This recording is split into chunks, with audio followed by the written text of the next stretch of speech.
Alright, yeah, I'm not sure if you knew this, but you could increase all of your meals and elixirs up to 30 minutes. I just recently found this out myself, so I figured I'd explain and share with y'all.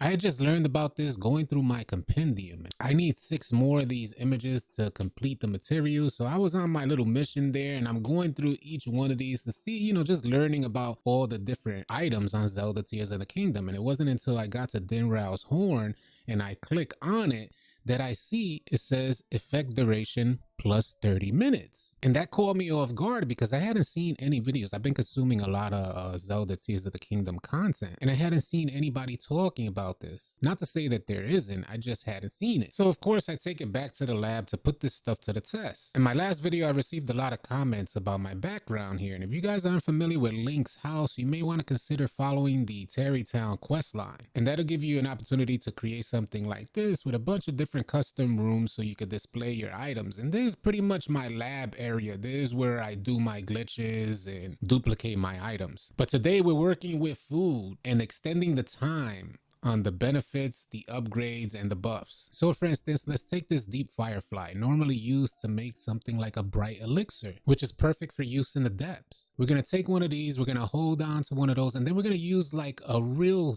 some object that's not really taxing on your inventory. We'll go with a bokoblin horn, and then we'll just add one of the dragon horns. Now, I don't think it matters which dragon horn you use. They have different elements for the different type of dragons: fire, electric, and freeze. I don't think there's much of a difference. I know in this case, in regards to making something like a bright elixir, it doesn't matter which one you use. But I'm not sure if you're trying to create like elemental type of effects or buffs, if you need to use the correct elemental dragon horn. I'll just add Ferocious horn. We'll add that to the list, and we'll go back out and see what we get when we cook this up. The first couple times that I tried this, I did get like dubious food.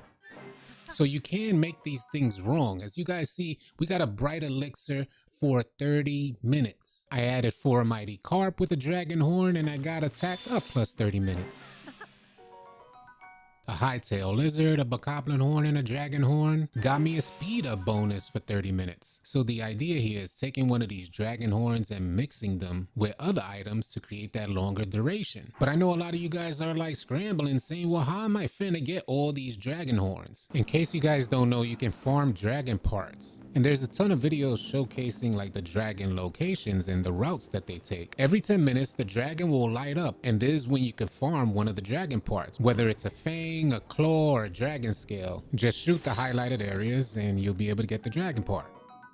And after farming each one of the dragon parts on each of the dragons, I just come on over to the duplication glitch area and I just start farming them, shooting them into this area here by Tobio's Hollow Chasm. If you guys are unfamiliar with this glitch, hopefully you guys will get on it sooner than later, because it makes getting these items so much easier. It makes life on Zelda so much easier. Maybe you guys don't want an easier time. Not everybody is looking for like a way out and some sort of glitch. So maybe you guys like the challenge, but I find it way too convenient to just farm these parts, knowing that I'll be able to add plus 30 minutes to every single meal and elixir from here on out. Hopefully you guys found this video helpful, and if you guys find any new recipes, please share them in the comments. I want to thank you guys so much for tuning in, and y'all be sure to keep it locked right here at All City 2 for a bunch more Zelda tips, tricks, and walkthroughs. I'll catch you guys on the next video or live stream. Easy, y'all.